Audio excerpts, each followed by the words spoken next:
Hi everyone, I'm Cheryl and welcome to the Sewing Room channel, and this is your tip of the week. A lot of you tell me you don't like binding, you don't want to deal with it because you don't understand how to go around corners with the binding. Well, I'm not going to cover that so much as I'm going to cover different ways to attach your binding strips together, because a lot of people get confused on it. And when I was first learning how to quilt, dealing with binding, I had the same problem. So I'm going to show you a couple of methods. When you cut a binding strip, you usually leave the fabric folded together with the selvage edges together, and then you cut your strips. Your strips can be cut anywhere from around 2 inches wide to 2.5. Sometimes I've even cut mine wider.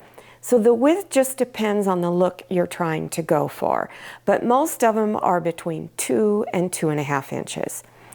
So here's 2 pieces of fabric, and I've got the pretty side of the fabric facing up.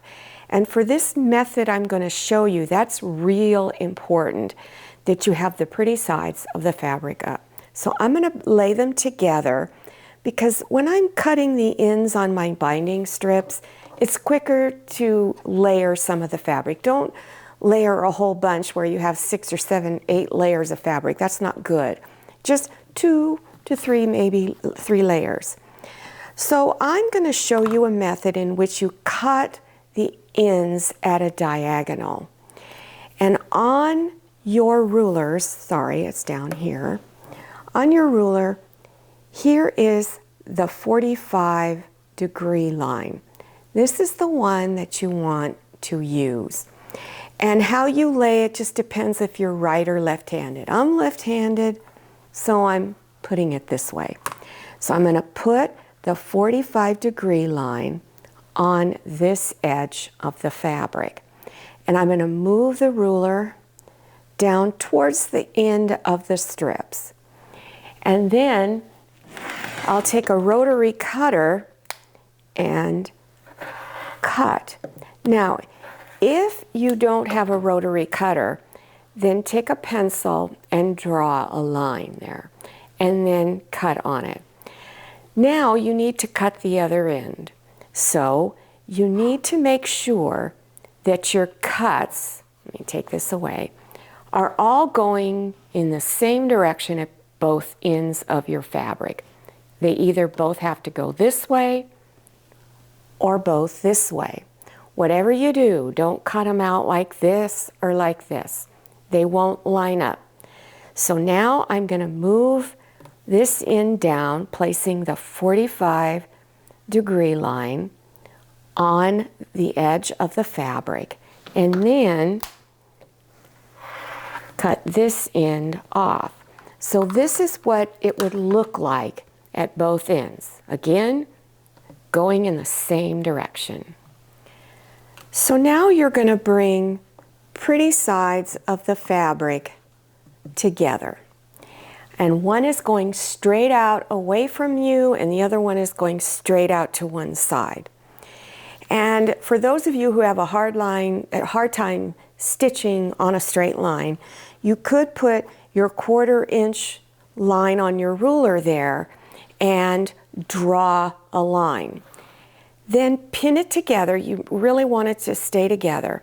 And one thing I want you to look at real close is right in the 2 corners.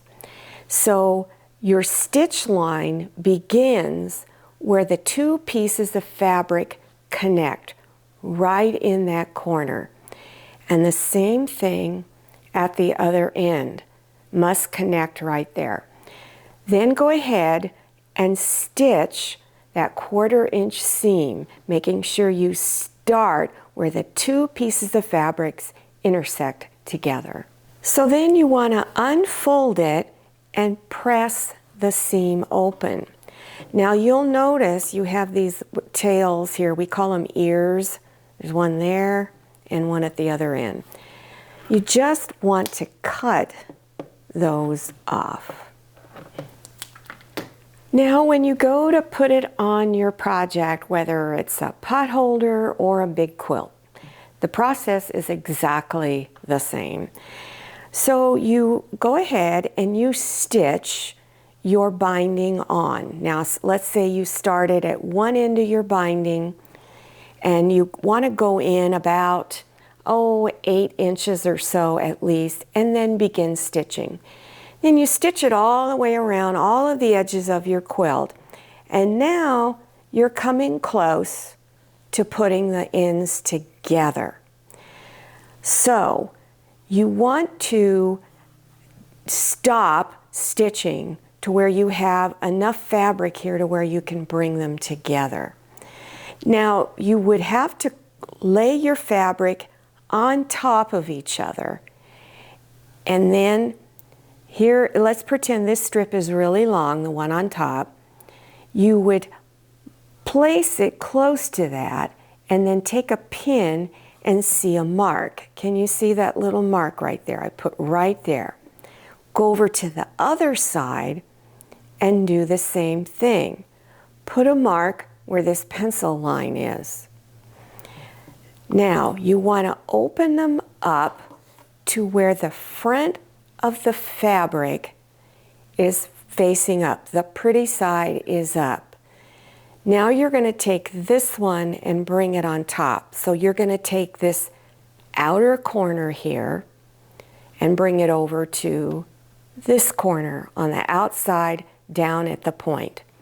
So the one up here goes over, fold your quilt or your project up and line it up. So this is what it looks like. It looks kind of all wonky there, but it's going to be fine. And it's easier, like I said, if you keep your project folded so you can bring those edges together. Then stitch that 1/4 inch all the way across. And again, those little ears are going to be sticking out. So now you want to go ahead and you can cut the little ears off on the 2 ends and then go ahead and finish stitching it closed. There's one thing I want to mention. When you are putting your binding on your quilt, your binding is actually folded in half. But I definitely wanted you to see this line in there. It's real important. So let's pretend that your binding is folded in half and you have it all stitched on across there. I want to show you what it looks like when it's done. Now this is not folded very well, but you get an idea. Now I'm going to show you a method that I used most of the time. Not always, but most of the time.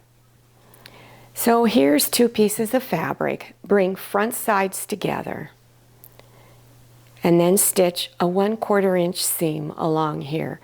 Then press the seam open.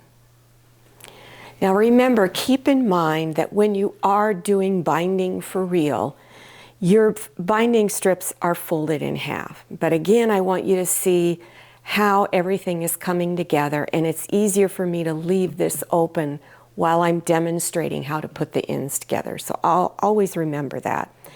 So now I'm getting ready to overlap my ends. Now if you have a lot of excessive fabric left over on the one end where you're coming around the corner, okay, so on this piece, the shorter piece, I'm going to draw a 1/4 inch seam line all across there.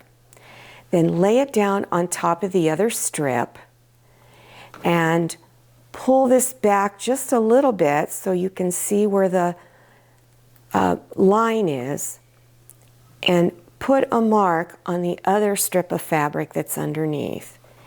And then of course you would do the same thing at the other end. Then place a ruler there and draw a line. Now where I've drawn this line down the fabric that was underneath, that's where I'm going to cut it off. So you'd bring your rotary cutter or on the drawn line and cut that off. So you can use scissors too if you like. Now open them up to where front sides are showing, the pretty sides. Fold your project in half, bring the ends together, and stitch a 1/4 inch seam. Let me explain the differences or the reasons for doing it this way, either one of these ways. This one is less time consuming. There's not a whole lot of guessing that you have to do. This one is a lot more time consuming. So that's why I don't usually do this method. The other reason for doing it, if you're creating a quilt, it's going to be a show quilt, it's going to be in a contest at a quilt show, they're going to look for this method here, the one that goes at the diagonal. You do it this way, they're going to put it in the pile of amateurs, okay? So learn how to do this if your future is to be a quilt show winner, okay? Also, the other reason for doing it this way is that when you fold it in half, remember when you put your binding on a quilt, it's folded in half. The two ends of this, because they're on a diagonal, don't overlap each other, so it's not as bulky. It's smoother when it lays down. This one, the ends are on top of each other, and it's a little bulkier. Those are the only reasons for doing each one the way it is. I like this method. I get dyslexic when I do this method, okay? So unless you're going to be in a quilt show, don't worry about it.